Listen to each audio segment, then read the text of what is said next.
जोनहर देखे कहे का गजब के माले हैं, गोल गोल चेहरा घुंघरालू बाल है। जोनहर देखे कहे का गजब के माले हैं, गोल गोल चेहरा घुंघरालू बाल है।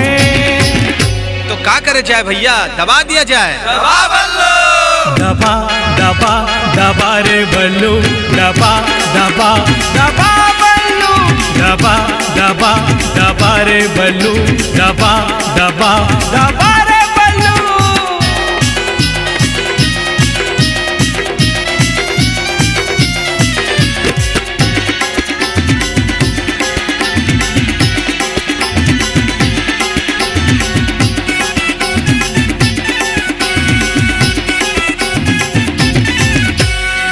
तुर के उम्र है 17 रे, दिख मा लागत है खतरा रे। लागत है मोला गुड़ के डले, मारा थे भारी नखरा रे।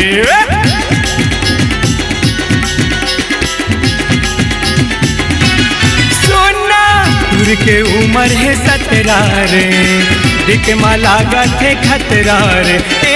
लागत है मोला गुड़ के डले, मारा थे भारी नखरा रे। जोनहर देखे कहे का गजब के माले हैं, गोल गोल चेहरा घुंघरालू बाल है। जोनहर देखे कहे का गजब के माले हैं, गोल गोल चेहरा घुंघरालू बाल है। अरे वो तो चले गए भैया, अब का करे जाए। दबा बल्लू, दबा दबा दबा रे बल्लू, दबा दबा दबा बल्लू, दबा दबा दबा रे बल्लू, दबा दबा दबा रे बल्लू।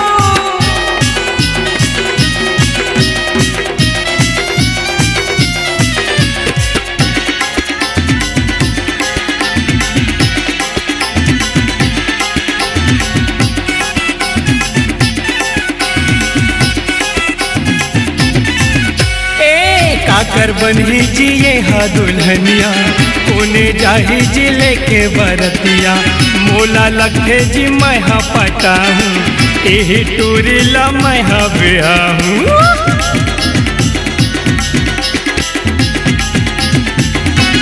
सोना काकर बनी जिए हा दुल्हनिया, कोने जाही जी लेके बरतिया। मोला लखे जी मैं हा पटा हूँ, एही टूरी ला मैं हा बिहा हूँ। जोनहर देखे कहे का गजब के माले हैं, गोल गोल चेहरा घुंघरालू बाल है। जोनहर देखे कहे का गजब के माले हैं, गोल गोल चेहरा घुंघरालू बाल है।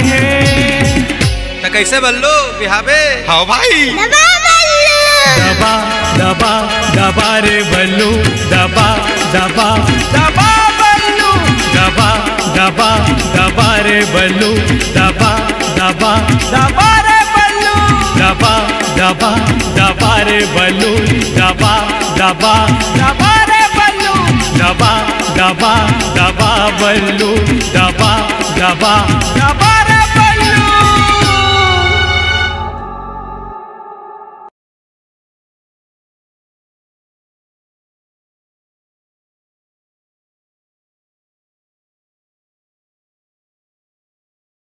अपने दिल की आवाज सुनने वाले, अपने आवाज से पहचान बनाने की ललक और अपना टैलेंट लोगों तक पहुंचाने के लिए आए राजश्री म्यूजिक स्टूडियो, जहां गाने और वीडियो की बेहतरीन रिकॉर्डिंग की जाती है।